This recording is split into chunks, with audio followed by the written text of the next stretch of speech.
Skye Bridge.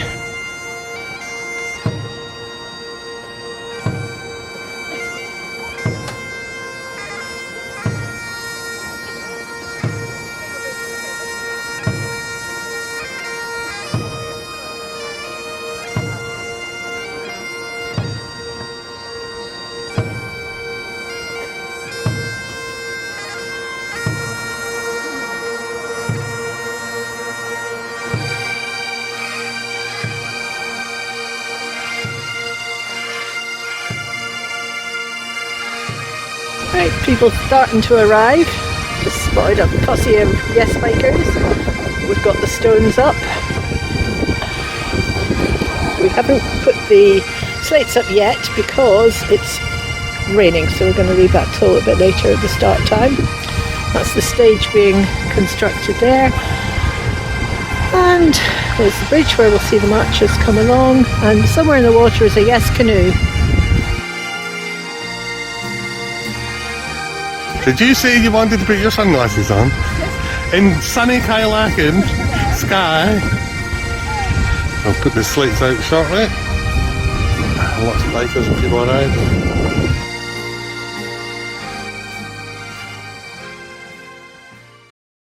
Oh, that's quite nice. Bikers coming across the...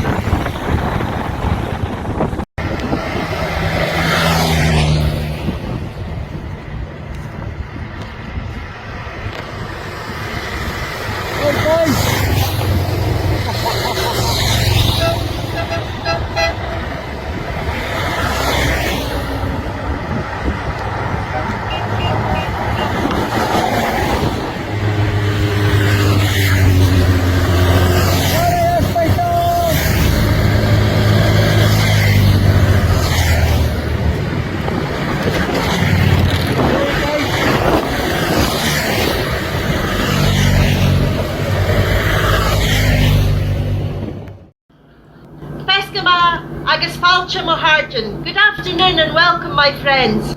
It's great to see so many of you here, and thank you from the bottom of our hearts for coming from all corners of Scotland.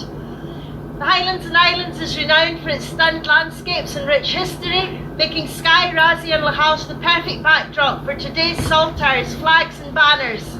Good afternoon and welcome to the Yes Island of Skye.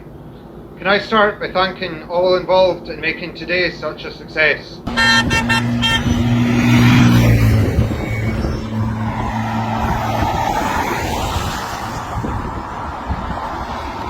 Up on the Skye Bridge, lots of flags, lots of toots,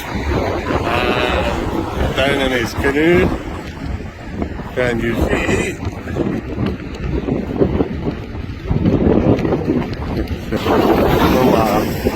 And away over in the distance. Because that Skye Bridge isn't just any bridge. The Skye Bridge is a symbol of coming together, putting all differences aside and protesting as one for a joint cause. 28 years ago, that joint cause was to remove the tolls from the bridge.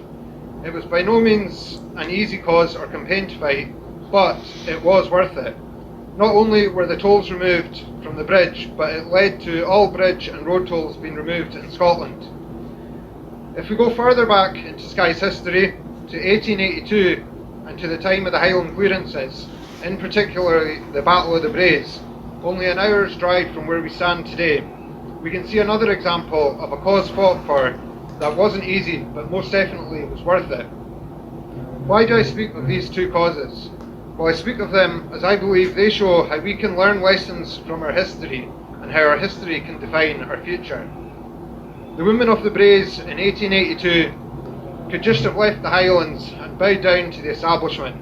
The people of Skye in 1995 could have remained prisoners of our island, unable to afford crossing the bridge. But both believed in their cause, they kept up their struggles, and they won. And their victories define how we on the island live our lives today. So I believe we owe it to our future generations to keep on fighting to win our cause and reclaiming our independence. And just like the Battle of the Braes, the Battle of the Skye Bridge, it's not going to be easy, but it will be worth it. I mentioned future generations there. but we also owe it to those who have sadly passed on before seeing their dream of reclaiming their country's independence become reality. We're on the Skye Bridge. March for Independence is coming over. As you can see, the weather is pretty poor. Scenery absolutely fantastic as always. I'm walking over to Kyleakin. There's the Yes bikers too. I don't know if you can see them. They're coming over.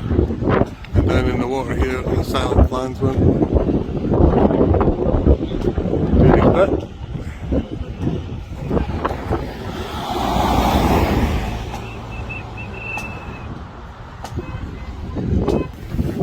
Just skip across the road.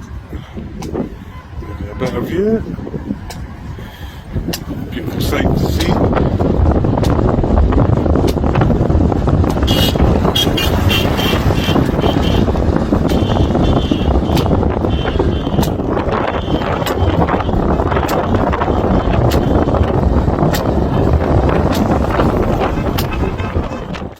I'd like to pay tribute to Callum MacDonald from Breckish, who set out to cross the bridge every Sunday of every single week until Independence Day. Along with Neil, Ina and John, they have crossed the bridge once a week for 5 years. Come rain, come hail, come gale force winds, and we can all vouch for that today, quite often all three at once.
The bikers is going over the bridge, beeping at them. That's nice.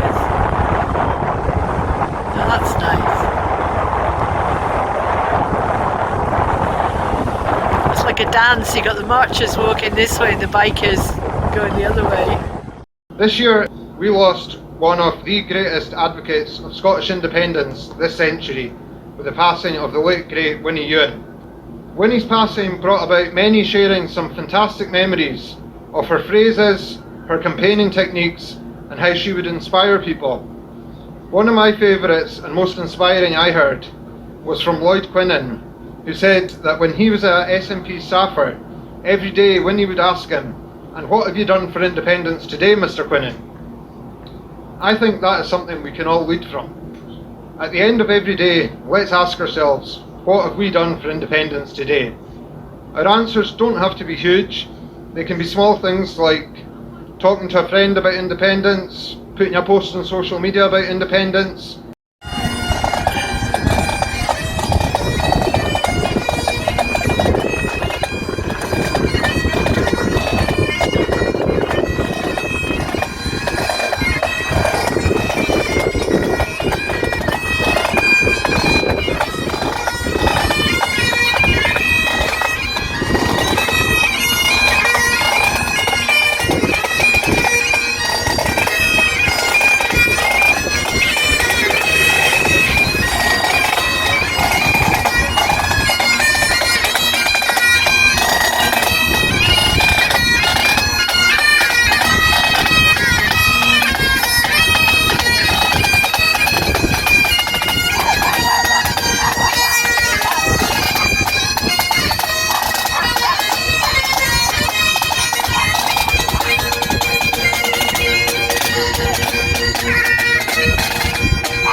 in Yes Highlands and Islands, we've been working together for the greater good since 2016. At times it's not been easy, but we are committed to promoting the cause of independence and respecting others' viewpoints.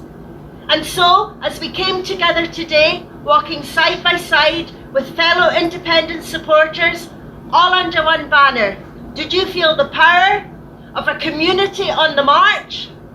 Because unity is within our gift, within the gift of each and every one of us.